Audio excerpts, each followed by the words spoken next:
So recently I started reading some of the original 1961 Fantastic Four comics because really a pro of nothing. I just sort of like old comics and stories from maybe not that period. I've always been like the most interested in like late Silver Age and Bronze Age Marvel comics specifically. To me, that's where a lot of the most interesting stories and the writing that I can really like get. That was like a real sweet spot. And I generally don't touch anything after like 1990. But I do have an affinity, an affection for, I guess, just like old, kind of pulpy sci-fi adventure stories. And to me, that's what the Fantastic Four is. They're like the original science fiction adventuring family, at least for Marvel, for like Marvel comics, superhero comics, as it will be. Uh, well, there's a couple. I know there's a couple like acclaimed runs. I ended up just going with like, well, let's just start from the beginning because that'll be fun. I figured it would be the most interesting. Some people might consider them a little. I can definitely see someone reading them and thinking they're a little too old fashioned, but for me, uh, I'm not going to say that they're the most incredible thing ever. But wow, I am having a ball reading the original like 1960s Stan Lee, Jack Kirby run of the Fantastic Four, and they're interesting. I'm like maybe a dozen issues in, maybe 15, and so the origins of the Fantastic Four, like the way that they start out, I feel like a lot of people would be surprised. So here's one thing. Uh, the Thing, right? Okay, so the Thing. So all right,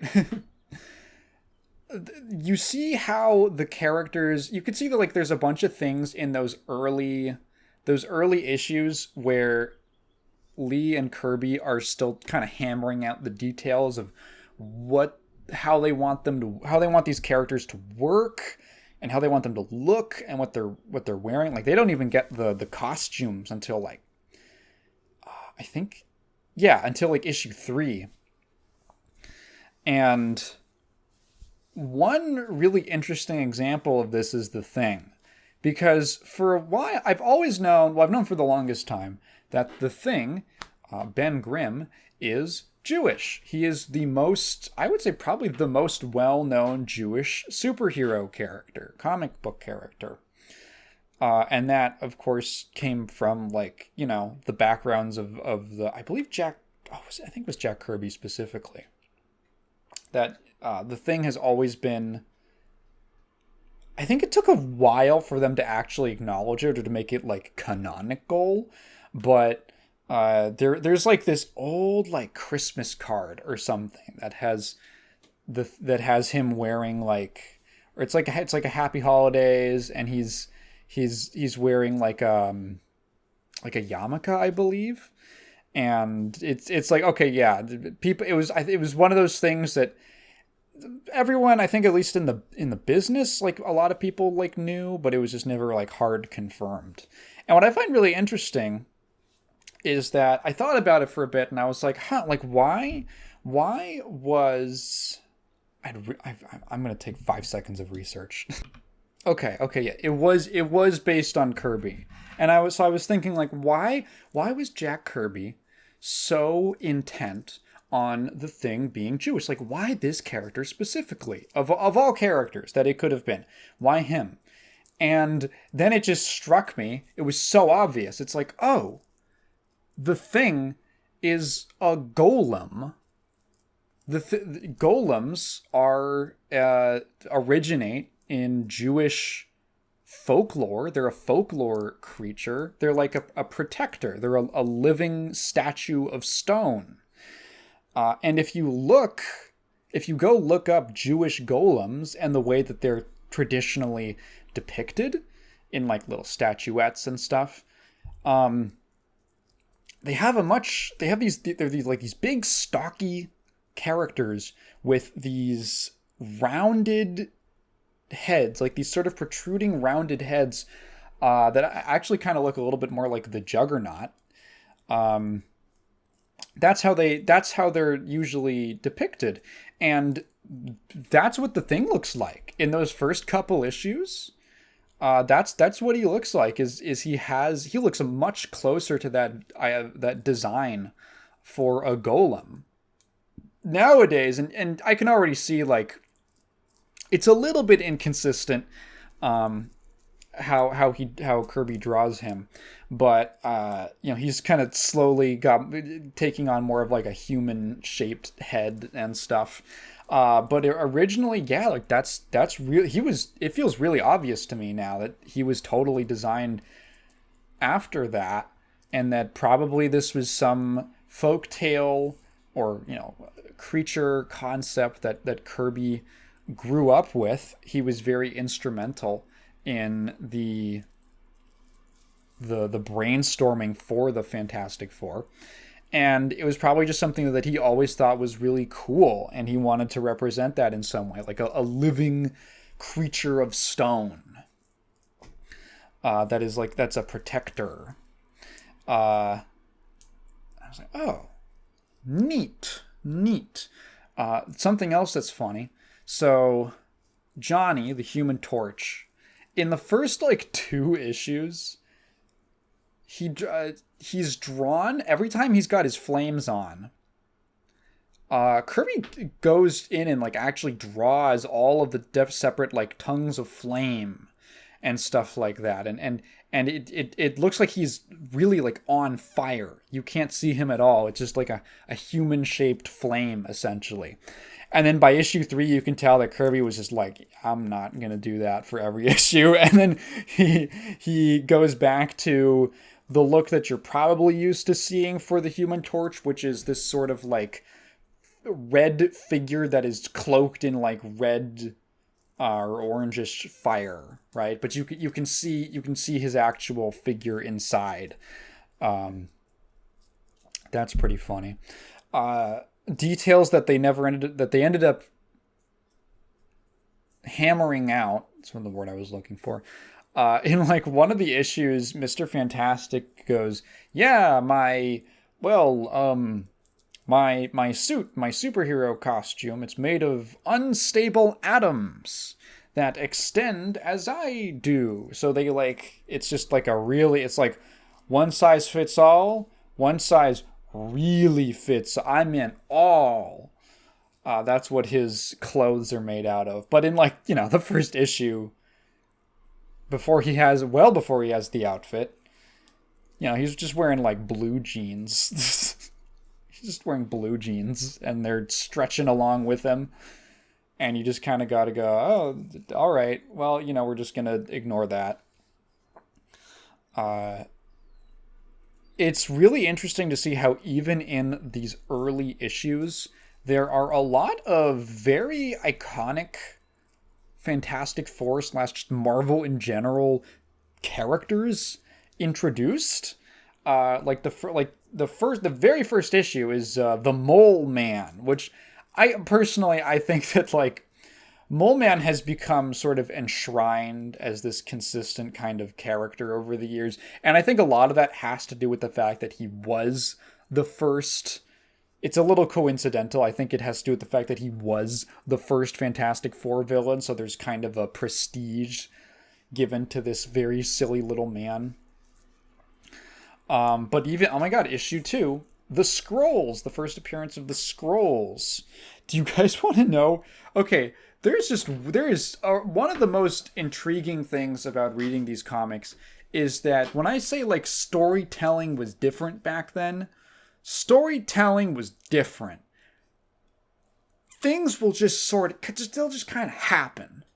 Characters will do things that are like, whoa, like, because a lot of things are told in this sort of, I don't know, this sort of general detached way. I think one of the things that I like about a lot of older comics like this is that, excuse me, is that you can tell that writers like Stan Lee were really influenced by things like classic myths.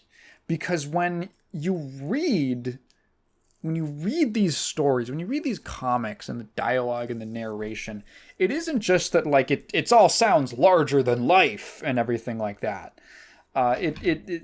It's that it's told in this way that's almost detached, like you're hearing the legend of this story. Does that make sense? Nowadays you get a lot more like detail. You know, it's sort of expected that in the rhythm of storytelling, you see a character's reaction to something. You might see a little more in detail of just a little process that they go through of doing something.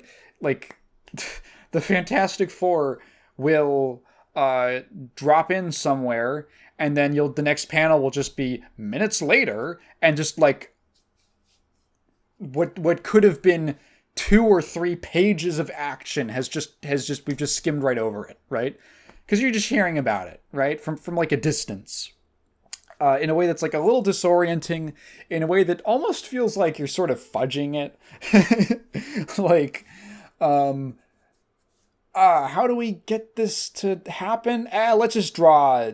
How do we get from point A to point B? Let's just, I don't know. Just draw point B. Nothing in between. Don't show the process of them doing anything, like untying a captive or going somewhere. We're just there now. We're here now. The characters are doing a thing because that's what the plot demands. I don't know if they were using the Marvel method at this point. I don't know when that came into use. For those who don't know, the Marvel method was this process for making comics where essentially the writer would come up with an outline of the plot, like a basic outline of what was supposed, like all the major story beats. And then the artist would just draw it. They would just draw panels with no script.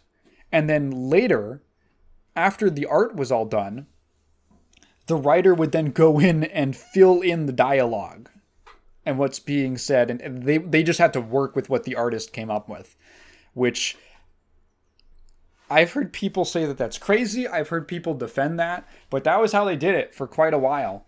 I don't know if they were using that method at this point, but I can definitely see it. Like, I can definitely see the artist going, like, looking at the outline, it's like, okay, we're doing this, and then we're over here. All right, I guess we're over here now, because they don't know all of the little details, maybe, that a script writer might include.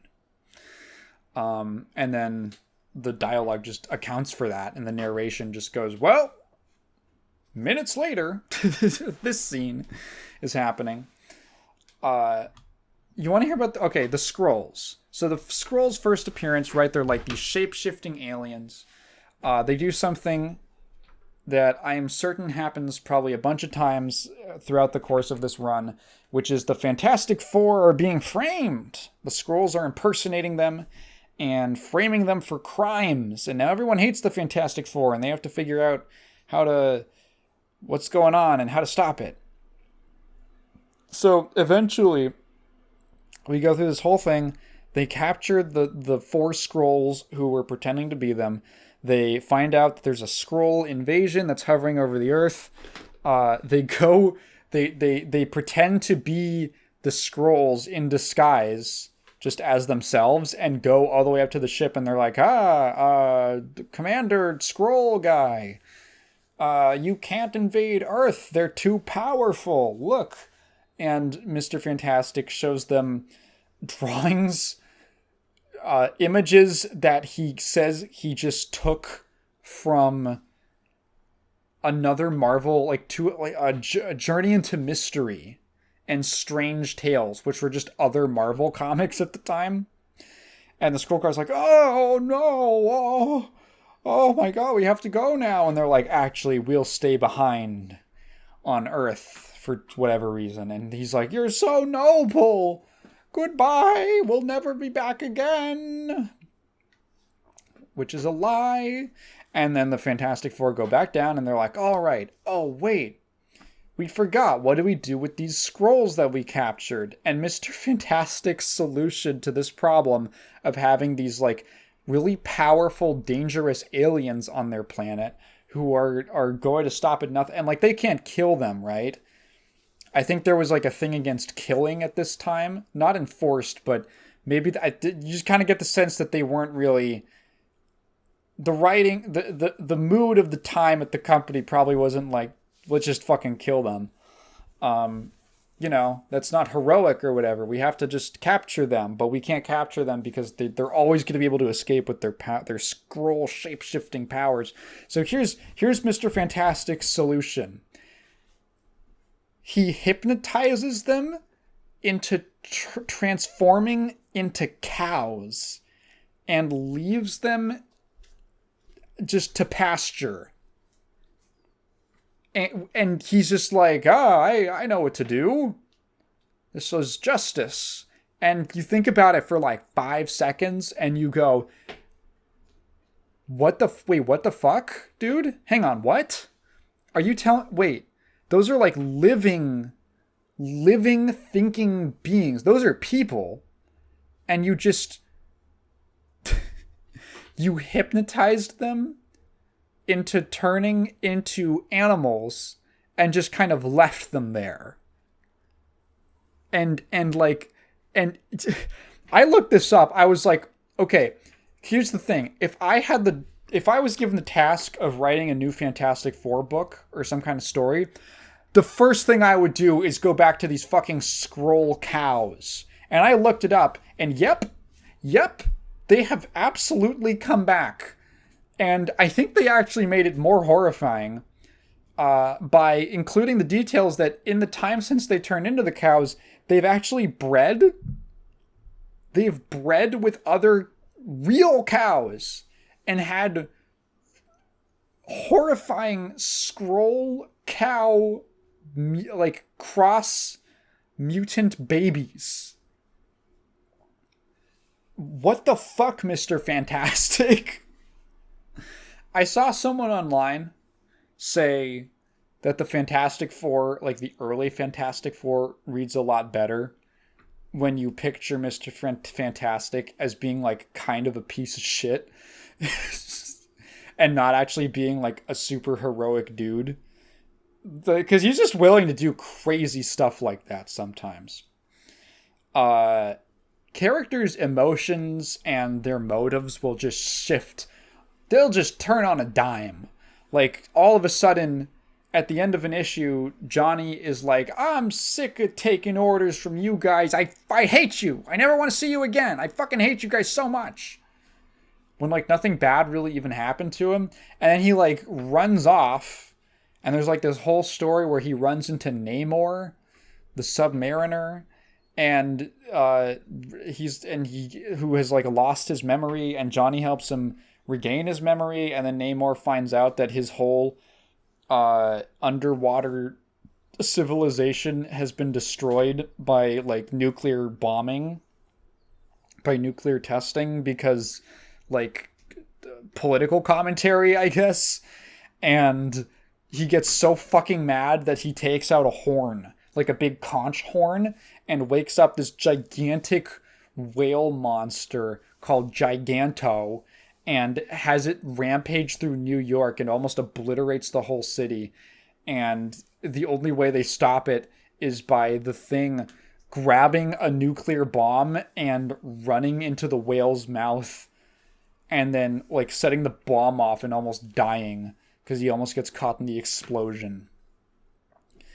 And like all of that happens, and then in the very next issue, Sue Storm, the Invisible Girl, is just like, oh, that Namor. But he's so angry, but maybe I think I could fix him. She is really like, I can fix it. He's just tortured. I'm like, oh my God. No, don't do this. Don't write her like this. It is so weird. Like, when the story begins, Sue and Reed are already engaged. They're already fiancés. And the Thing will just openly talk about how he wants to bang Sue, about how he wishes that she was in love with him, with everyone in the room. And like, no one has a real reaction to this. It doesn't cause any tension. It leads to nothing. You don't even get a reaction from Reed Richards hearing that his apparent friend wants to steal his fiancée away from him. No response at all. It is so weird. It's so weird. Do you guys want to know what the first Doctor Doom story is? He shows up in like issue 5, really early into the comic, right? He shows up by issue 5. Here's the first Doctor Doom story. Fantastic Four is chilling out in their big old tower when suddenly Doctor Doom in a helicopter flies over the Doomcopter, flies over their headquarters and drops a big net on it and is like, Fantastic Four, give me Sue Storm as a hostage. Because the net is like electrified and made of asbestos, so the Human Torch can't burn through it. And they're like, all right, I guess we'll give you Sue. And then she's in like his helicopter, and then Doom goes, no, the rest of you too for hostages. And they're like, okay. All right then. I guess it was to separate Sue because she doesn't have any real like fighting powers to use her as leverage. I guess that was the intent. So he puts them in like a big bird cage. It's hanging off of his fucking Doomcopter. He flies them over to his castle, which is not in Latveria. I almost said Latvia. It's not in Latveria. It's just somewhere. You rarely, if ever, you're lucky if you get any kind of like location, if they tell you like where anything is taking place. They just happen in, scenes. So he's got Sue captive, and he tells the other three, here's what I need from you guys. I have invented a time travel device. I'm going to send you back to the 1800s, and I want you to steal Blackbeard's treasure. This is the first thing that he does in the comic. This is his first evil plan. He wants to steal Blackbeard's treasure because it includes gems that were blessed by the wizard Merlin. And he's going to use it for some kind of evil plot. So he gives them 48 hours, which is that does that work in time travel? To go back in time. And so they go there. They're like in I don't know, the Caribbean. I don't know where they're supposed to be. They're just in a pirate story now, and they grab like pirate disguises to blend in. Like Back to the Future, but 20 years earlier. Probably earlier than that. God, probably almost like 30 years earlier. And they go on this whole adventure where they go to a pub, they go to like a tavern, and they get roofied and forced to be part of some pirate crew, and then they fight the crew, and the crew is like, oh my god, they have these magic powers, they're cursed. Let's just do what they say. So they see another ship, and Reed goes, the Thing goes, do you think it's Blackbeard? And they're like, why? Maybe. Why not? Let's go just attack them. So they all board the ship and have this crazy, epic, awesome fight. And they pull up this treasure chest. They pull up a treasure chest. And they're like, this must be Blackbeard's treasure. And then the pirates are like, oh my god, the Thing, that guy, he's such an incredible pirate fighter. We will call... Okay, here's the important thing.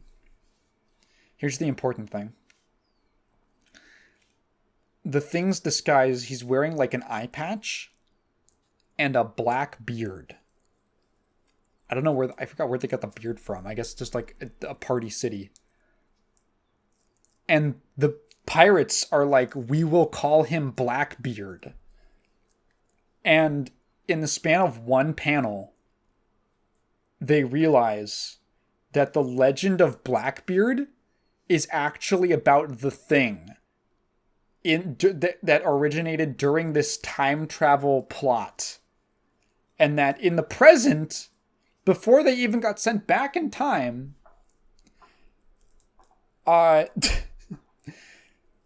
it was, and they were, when they, growing up hearing legends of Blackbeard the pirate was actually about the thing who was going to time travel from the future to the past and fought really good that one time.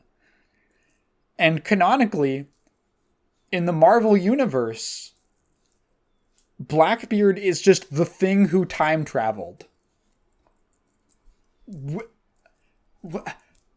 I am really curious. Do they keep those rules for time travel? Because, in like a Back to the Future, because we just mentioned it, in a Back to the Future, the way that they do it is, everything's the same, but then when you time travel back to change something, then things will be altered when you go forward. You'll go forward to like a different future. They introduced that like, oh, you make a fork in the road in the timeline. You split the timelines. Does time travel continue to work like that in Marvel Comics, where every effect of time travel has already happened? And that would be weird. That's like a much weirder thing. Like, you would just have to accept that, like, you're going to open a history book and see a drawing or a painting of yourself, and you just go, oh fuck, okay, I guess I gotta do that eventually. It is so weird. It's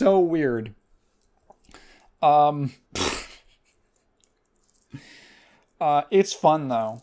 They're fun. I'm just making my way through them. They're an enjoyable, very campy read.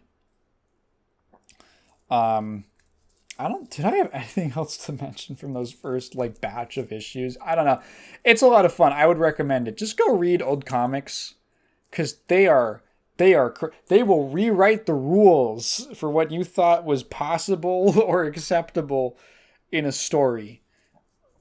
It is like, I never have any idea what is going to happen. The rules are so loosey-goosey. It's great. It's honestly a lot of fun.